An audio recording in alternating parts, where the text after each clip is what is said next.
Welcome to this painting tutorial. How's it going, everyone? Welcome to this video. In this video I decided to paint a Dark Eldar or Drukhari in blue. This is a different color scheme that I decided to paint my own Dark Eldar. It's pretty similar to the way I painted the original scheme for Dark Eldar, just changing the armor colors to blue.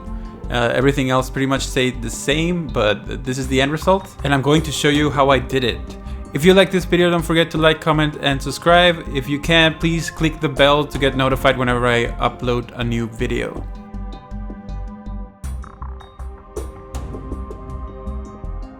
I'm going to start by priming the model in black, and for that I use Vallejo Surface Primer Black through an airbrush. You can use any other primer that you like. I would recommend using black because we're going to do a very dark color scheme, and this is a very good start. For the base color of the armor, I'm going to use Kantor Blue, and with this color I'm going to color in all of the armor places around the model. Don't worry if you get into places they're not supposed to be blue. We're gonna clean it up afterwards, and make sure to use thin down paint with water, just a little bit of water just to give it a smooth coat. And if it doesn't cover very well, you can come back once it's dry and give it a second coat, or as many as you need. Once that's done, I'm going to use Leadbelcher, and I'm going to start coloring all of the places that are going to be silver. This is a good time to paint them because some of them are underneath the black, such as in the chamber below the black on the gun, and many other places. This is a good time to start painting all of the silver. At this point, it's not very important to be very clean. You just need to cover all of the places that are going to be silver without painting on the places that you painted blue. Next, I'm going to use model color black, and with this color I'm going to clean up all of the black places that are supposed to be black. In this model there's not too many, just the feet and all of the places that are leather or suit, or parts of the suits that are fabric instead of armor pieces, and the barrel of the gun, pretty much the gloves and things like that. Next, I'm going to use Bugman's Glow, and with this color I'm going to paint all of the places that are flayed skin. Some models have more than others. This one only has the loincloth and a little wrapping on his right leg. I get asked a lot if I paint models without assembling some of the parts because they get on the way. I tend to not do that. I paint models completely assembled unless it has a very obvious thing that is going to create trouble while painting.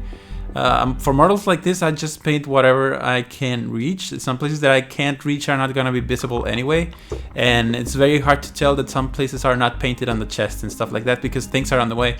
Here I'm using Rhinox hide, and with this color I'm painting all of the places that are going to be leather. This is just the sheath of the blade and a little pouch on his right hip. Pretty much that's it. Once that's done, I'm going to use Zandri Dust, and with this color I'm going to base coat all of the places that are going to be bone. Some models don't have any bone, some others have, and this is going to just be a little base coat for these parts.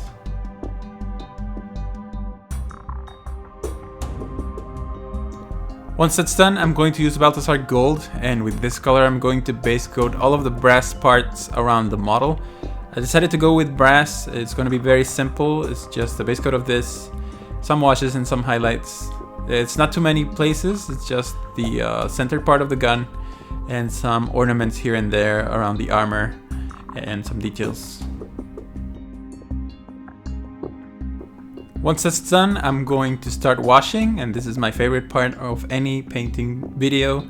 I'm going to start washing all of the blue parts of the armor and the silver, avoiding all of the other parts so they don't get this wash, because this is a very dark wash and it's going to look weird on the skin.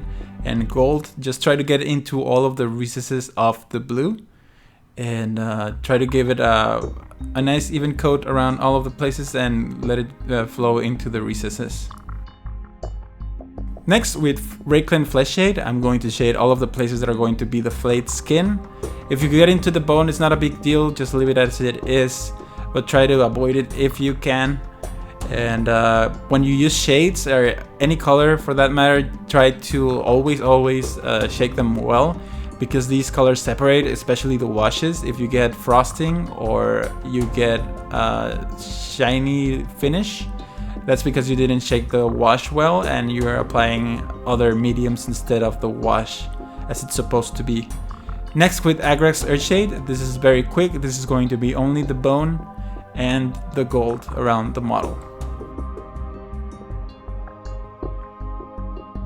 Once that's done, you can leave the model as it is. This is a good point to stop as a tabletop standard. But I'm going to continue and I'm going to show you how I highlighted the blue. And this is the main part of the video, painting this blue. I'm going to repaint all of the blue places of the armor with Kantor blue just to get rid of this very matte or chalky black finish that the wash gives to the model, and this is avoiding all of the recesses and painting most of the armor again. Next, I'm using Thunderhawk blue, and with this color I'm going to edge highlight all of the edges around the armor. I'm not super careful to being super fine on this edge highlight, but I'm trying to do a fine highlight as I can, but not the finest, because the next highlight is gonna be even finer. And I'm just worried to get all of these edges. And if you're having trouble with drying paint, you can use a little bit of liquid drying retarder. That's gonna help a lot. Once that's done, I'm going to use Fenrisian gray, and this is going to be the extreme highlight. And this is going to be only used on the sharpest edges and the corners of these edges, and trying to be super fine this time and leave a little bit of the other color behind so that you create this little transition of 3 colors that in my opinion looks very good. And this is just on the places that catch the most light and on the sharpest edges. Once that's done, we're done with the blue. I'm going to move on to the black, and for that I'm going to use Eshin gray.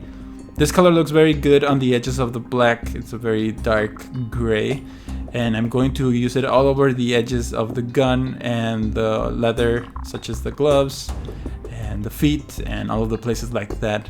For tabletop, I don't spend much time highlighting black. I usually don't highlight it at all, and you can skip it if you want. Next, I'm going to use Dawnstone, and with this color it's going to be the same extreme highlight as in the armor, but in the black.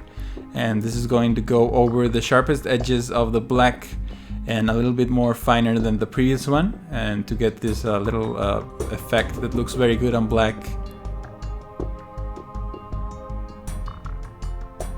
Once it's done, I'm going to move on to the leather, and for that I'm using Scrag brown first. And I'm going to try to hit all of the edges of the Rhinox hide. And you guessed it, once this one is done, I'm going to follow it up with another edge highlight, which is going to be Balor brown. And this is a very yellowy ochre color that looks pretty good on these very dark browns, as long as you use a color in between. And this is going to be only on the sharpest edges of the brown.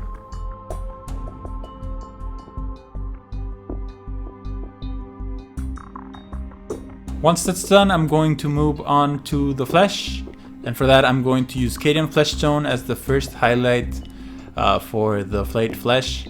And here I'm trying to cover all of the flesh color, just leaving the deepest recesses on the previous one, and the places that are hardest to reach you can leave them as they are. Once that's done, I'm going to use Kislev flesh, and with this I'm going to paint about half of the flayed skin to bring up the color and make it a little brighter. And this is going to go all over the skin again, just leaving the recesses and a little bit of the Cadian Fleshstone behind.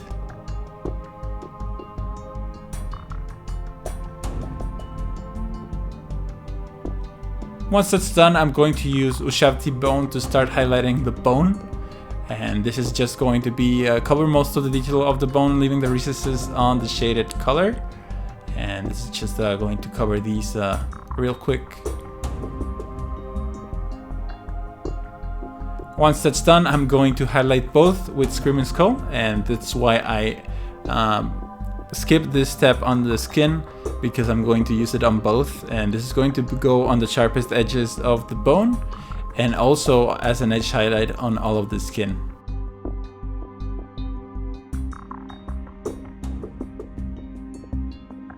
Next, the silver I'm going to edge highlight with Stormhost silver.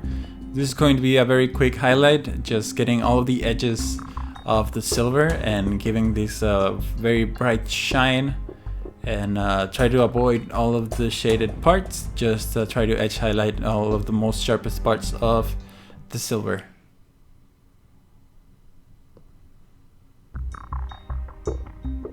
Once that's done, I'm going to move ahead and use Runelord brass as a highlight for the brass. And this is going to cover most of the area on the center part of the gun, just leaving the recesses on the previous color.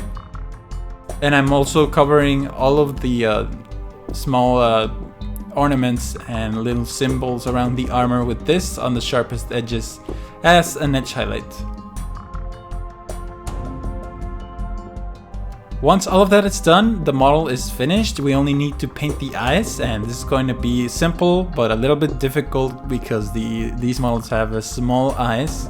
And I'm going to base coat the little triangles on the lenses of the eyes with Mephiston red.